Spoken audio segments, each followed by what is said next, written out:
Welcome to the Speak and Flow podcast.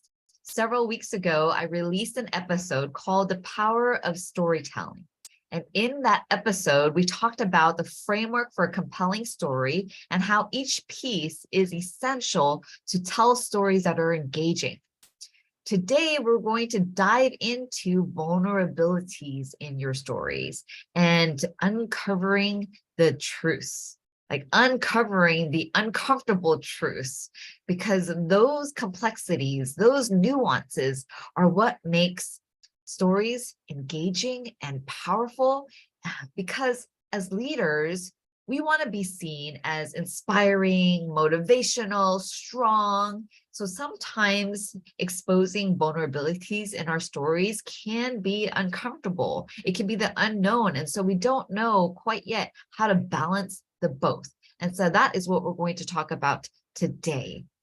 And the timing of today's episode is very relevant because I got a call today from my best friend. And I'm going to name her Sarah just to keep things anonymous. Sarah calls me and says, "Melinda, I have bad news." And I had to pause, wait for the news. She said, "Rebecca just passed away." And I started thinking, what about the daughter? She has an 8-year-old daughter. Sarah says the 8-year-old daughter found Rebecca dead. And my heart dropped to the pit of my stomach, because I also know that that daughter had just experienced her father 6 years ago dying because he got hit by a truck on the freeway. And so I'm already starting to tear up thinking about the daughter, how she has no parents. And I'm sharing the story for several reasons, because we find healing in stories.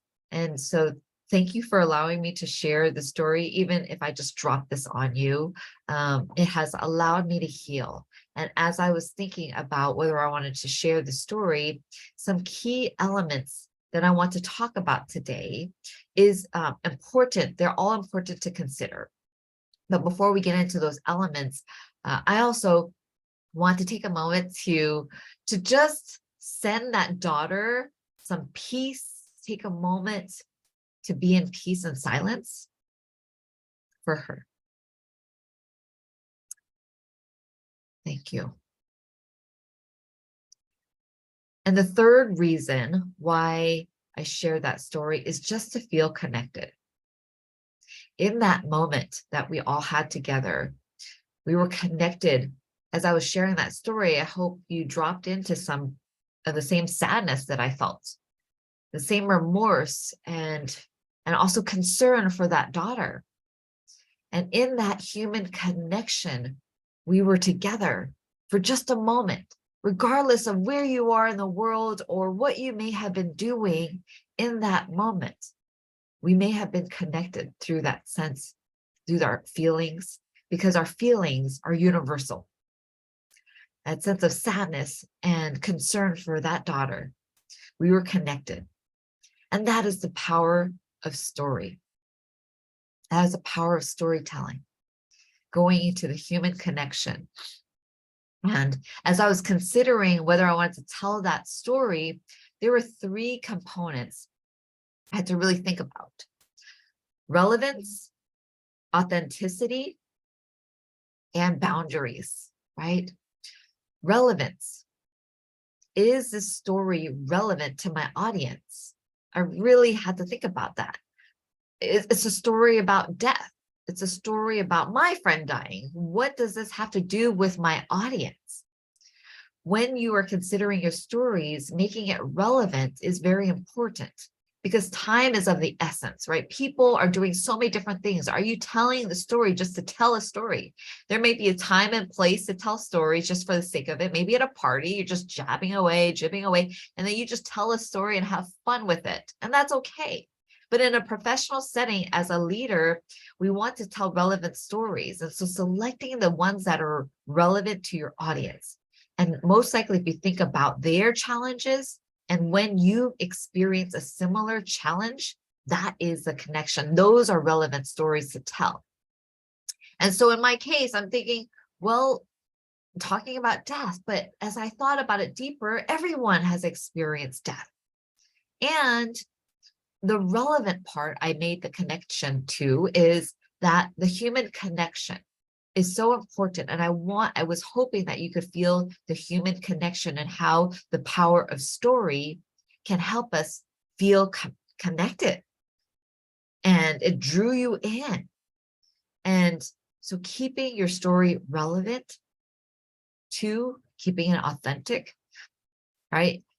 Having a genuine place, having your story be genuine, having the story be real.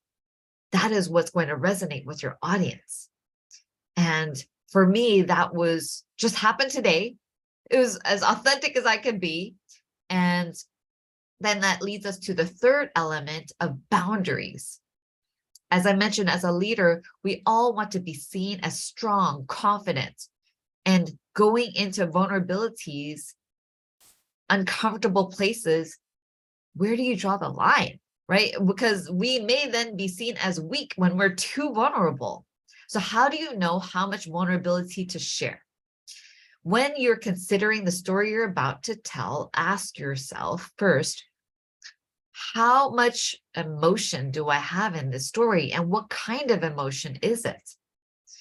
If you are still angry about that story or that experience, how much anger do you have? If it's really intense and you might start saying things that are private or sensitive, then I invite you to just wait a bit until the emotion have decreased or has dissolved a bit, or you let them go, and some time to process out the emotion. Because sometimes when you're highly charged with so much emotion, you don't know how much information to disclose or not. And sometimes you might be just venting out to your audience. And you have to really think, is that who you want to be? Is that the type of person you want to show up, or the leader that you want to show up as? And so really consider waiting. If you're highly charged, if the emotion is anger, and you may be concerned that you're going to say things that you don't want to. So just wait a bit. Doesn't mean you don't tell the story, but wait until you know exactly what details to share and not. And so then thinking about when you have that story that is vulnerable and you're okay with sharing those details, you're comfortable with sharing those details, and go all in, right? Go to the emotion. And because the emotion is what's going to connect you to the audience, that's what's going to draw them in. When you can feel what you have felt at that time and go to that place and allow people to also go there with you, that is what makes an engaging story. That's what makes it powerful. And don't be afraid to tell the stories that are complex, that are nuanced, that are uncomfortable. That is what people need to hear, because those are the stories where we find gold. If we stay in inspiration and what we have done and what we have already accomplished, you're forgetting the nuanced places, the uncomfortable places where we did search for answers, where we did search for meaning, where we tried to search for purpose and solutions, and we can't. But that is where when we stay there, we can find it.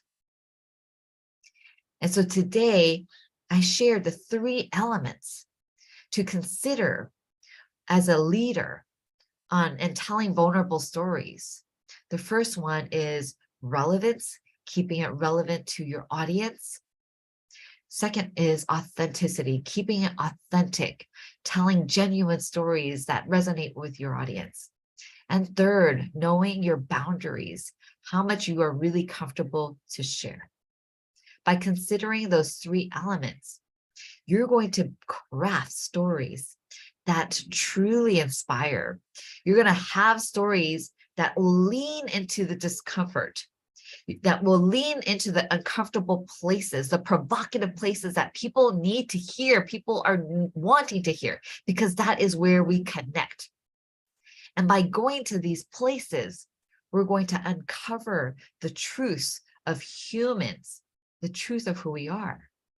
And that is what brings us together. And when you can go there, you can be, and you can foster others to be, to challenge them, to be better, to do better, and live in a world where all stories matter and our voice matters to help us create a world of positive change. Thanks for joining the conversation today. Are you curious on how you measure up with your ability to speak in flow? Come grab my free self-assessment at https://speakinflow.com/assessment. And I'll see you on the other side.